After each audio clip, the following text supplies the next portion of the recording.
Ma'am, ஜோதிடம் 20 வருஷத்துக்கு முன்னாடி எப்படி இருந்ததுங்க? இன்னும் கொஞ்சம் முன்னாடி போவோமே. ஒரு 20 அல்லது ஒரு 25 வருஷத்துக்கு முன்னாடி அப்படின்னு பார்த்தீங்கன்னா, அன்னைக்கெல்லாம் ஜோதிடம் ரொம்ப தெய்வீகமா, உண்மையா இருந்தது. அதாவது உதாரணத்துக்கு சொல்லணும் அப்படின்னா, கிரகங்கள்லாம் சரியில்ல அப்படின்னா, உடனே சொற்பொழிவார்கள், இல்லன்னா ஆன்மீகத்துல இருக்கவங்க, இவங்களெல்லாம் கூட்டிட்டு வந்தாங்கன்னா, நம்ம இடம் லட்சுமி கடாட்சம் கிடைக்கும் அப்படின்னு எல்லாருமே சொல்லுவாங்க.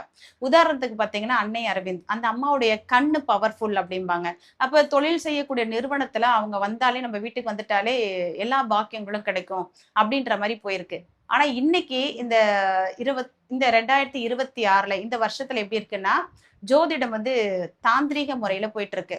உண்மைய மறைச்சு, பொய் மட்டும் போலியான இப்ப எப்படி நம்ம டூப்ளிகேட்டுக்கு மதிப்பு குடுக்குறோம் பார்த்தீங்களா? அது மாரி இன்னைக்கு ஜோதிடம் போயிட்டு இருக்கு.